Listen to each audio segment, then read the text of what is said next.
So good morning. So here in this paper, principles of nanochemistry. So we have a 5 units we have it. So in this first unit we says about the novel physical chemical characters of nanoparticles and colloidals and clusters and different types of equilibrium structures we are going to discuss this actually. So the second unit will carry about the how you are going to self-assemble the nanoparticles, self-organization, then design of 2D, 3D structures, how you going to design nanoparticles with that one. Then the role of polymers in lithography. Then third unit we are going to discuss about the nanomaterials. So in the nanomaterials about the nanoparticles, nanoclusters, quantum distances we have it. In that one we have a preparation and characterization of your nanoparticles. So basically I am going to say about the preparation and characterization of our nanoparticles. So what is meant by nanoparticles here? Nanoparticles means they are nothing but the size of the particles has been reduced down to 10 power minus 9. So those called as nanoparticles. So these nanoparticles will exhibit the different types of properties. They have specific physical properties, they have chemical properties, optical properties, magnetic properties, then emission properties. They will exhibit the different types of properties because we are going to convert into the complex molecule into nanomolecules. So in this case we have the different types of approaches we have it. How are you going to prepare the nanoparticles? By taking the micro size particles. So I can say that here micro size are maybe rather than the big one. So those micro size are maybe rather than the big one. You are going to convert into the nano size. Nano size means you are going to break down the micro particle into nanoparticles. You are going to apply the different forces you are going to apply. That one. Okay, that's one. So here we have two types we have it. One is top down approach. First one is top down approach, bottom up approach. Top down means you are going to large molecule. So those large molecules we are going to break down into small one. That's called as nano. So this breaking of the large molecule into small molecule, we are going to apply the different types of techniques we are going to apply that. Different types of techniques you are going to apply. Suppose first one is grinding, mashing, etching, sonication. Then you are application of for radiations, UV radiations means what you are going to do here means you are going to break down the molecule. You are going to break down the molecule, otherwise also called as homogenization. So you are going to apply the forces. You are going to apply the forces to your molecules. Those molecules will break down into smaller size. So first one is grinding. So you are going to grind the molecule. We are going to grind the molecule by applying the mortar and pestle. Like whatever your houses, we are going to use it. So whatever you have a mortar and pestle, you are going to add your sample in that one. So basically when you are going to go see in Ayurveda, you are going to see the Ayurveda in preparation of medicine, they will use the mortar and pestle. And the traditional method they have used it. So why they are making that one means they want to make this bigger particle into small size. So in your medical purposes, medical cases, when you have small molecules we have it, it will get this very fast absorption, you have a high penetration power. So in case of pharmaceutical related we will call as sustainable release we can call as. In case of pharmacy, your particles are going to come into small size, you are going to convert into small size, you are going to make the drug molecule into the sustainable release. So what is meant by sustainable release means here, when you take the molecule, when you take the drug molecule, so actually in olden days you used to take the 2, 3, or maybe 6 drugs you are going to take it. Suppose you have a fever, the patient had a fever, so we need to take the drug molecule. He has to take the drug molecule. He will take morning time, one drug he will take it. After breakfast, after lunch he has to take it. That's example we can get diabetes mellitus, insulin. So after breakfast he has to take tablet, after lunch he has to take tablet, then after supper, night he has to take the tablet. But now they are converting to the whole is going to convert to only one tablet. So once you took the one tablet, it will sustain for releasing within the 24 hours. So after 24 hours you can go for the taking of the other tablet. So this nanotechnology useful for the medical industry, pharmaceutical industry, agriculture industry. So anywhere you are going to use it because it's a simple technique. What are the particle we have? What are the material we have? It will be drug molecule, it will be paint, it will be powder, it will be metal. What do you want to use it? So any type of metal, any type of paint, any type of size. Here we are going to discuss about only sample size. We are going to discuss about the sample size, the size of the particles. So anywhere we have anything is made up of the particles only. Anything is made up of particles only. So for the example of polymers, it will combine to monomers combine to form a polymer. So in this case also we are going to have prepare the particles only. So here in top-down approach we are going to apply the different types of forces we are going to apply. One is grinding. Next one is mashing. We are going to apply the forceful mashing. Next one is sonication. This is called as ultrasonication. The sonication means here we are going to apply the sound waves. We are going to apply the sound waves, ultrasonic sound waves. So these sound waves will break down your micro size molecule to nano size molecule. But we can't say that we got nanoparticles. But we need to go for the analysis, whatever it may be. We have a grinding we did it, we have going for the mashing we did it, are we going to go for etching, scrubbing, what we did it for the preparation of micro size to nano size. But we need to go for the analysis, we need to go for the prediction methods, we need to go for the analysis of the prediction method. So we need to see how it is particle size, what is the size of the particles, then shape of the particles. Everything has to go with your biophysical analytical techniques. Clear?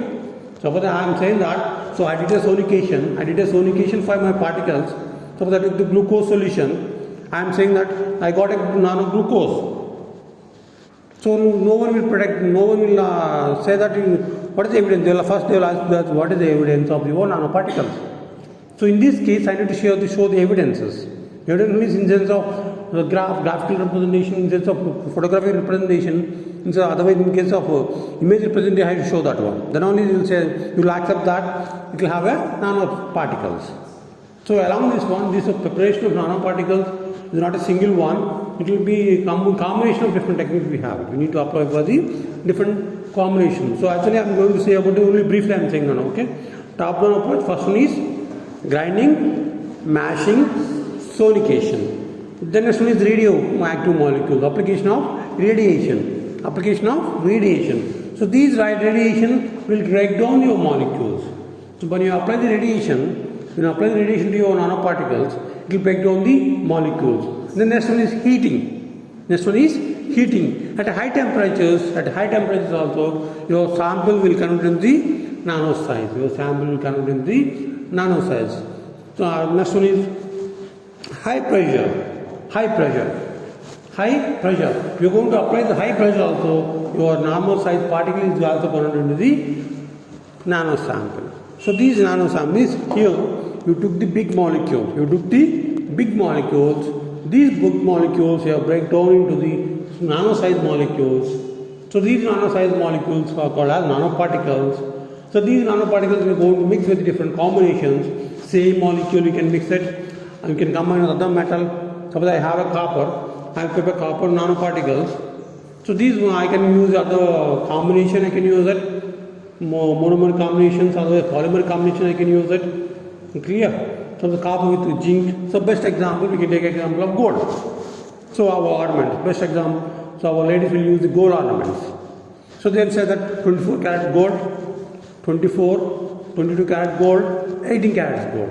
So what is different this one? This is a mixture of gold and copper, mixture of gold and silver. So they are going to add the different alloys. This got a making of alloy. They are making alloy. So single reason, suppose 18 karat we can say that. 18 karat we start with 16 karat, 18 karat, 22, 24 karat we have. So 24 karat means pure gold we can say that. 24 karat means pure gold. Now we have only 1 gram gold also we have it. So what is there? Simply we can say that when you are going to add this one metal to different metals. So making for the one particular ornament. So best thing, one more thing we have is steel. We don't have corrosion. When you use steel, suppose normal iron will get a corrosion. But when you use the steel, it won't be a corrosive one. Because they are add the different metals. to make the stronger one, to avoid the corrosion also. So that is use of our particles for your strengthness. So here, when you use the nanoparticles, these nanoparticles are higher strength molecules when compared to the micro size other than micro size molecules. So in this top-down approach, we are going to apply the different forces, different types of chemical forces we can apply, physical forces we can apply in the way of your techniques. You are going to apply the chemical forces, physical forces in the way of techniques you are going to apply. So everything should be in a controlled condition. Everything is in your control, otherwise in a laboratory conditions. In a laboratory, not in experimental conditions, you are going to apply this one. Then finally you are going to convert the micro size to nano size. So these nano size particles can be analyzed. Then finally we can conclude the structure of your nanoparticles. Then we can go for these nanoparticles. Again you are going to convert to the bigger molecule. Clear? So these nanoparticles, we know the size. We know the size.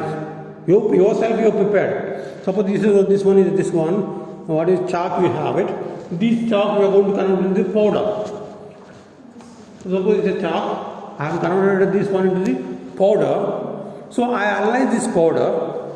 So I analyze the powder, size, shape, everything I analyze it. Then again I am going to combine this one to make a chalk. To make a chalk. So here this chalk I know the everything because I prepared myself. So I know the size, shape, occupancy, volume. What is the size of the particles? Everything I know that. This is called as bottom-up approach. Clear? So this chalk to powder, chalk to chalk powder, again chalk powder to chalk making. This is called as bottom-up approach. Simply we can convert this one into the small molecule into the big molecule as a polymer metal plate. We prepare that one. So same you go, same nanoparticle, same size nanoparticles you go and use it. That's called as bottom-up approach. So basically this nanotechnology. So everywhere, so nanotechnology they will follow these two basic methods only. Two basic methods only. So when you want to convert this to nanoparticles, so after converting nanoparticles, we are going to apply the bottom-up approach. They are preparing the different molds. They will prepare the different molds because the size of the particle is very small. Because the size of the particle is very small, 10 to the minus 9. So these particles, they are making their different molds. They prepare from the different circuit models to analyze your application, to use for your application. So this is called as top-down approach and bottom-up approach. For bottom-up approach also, you are going to mix your nanoparticles with the glues you can use it, different types of glues we are going to use it, different types of polymers we can use it to attach your polymer, to make attachment of your monomers of nanoparticles, to go for the single one, to get a single one, like our house making, So you prepared your, what is that, red brick with your soil. You prepared the red brick with your soil.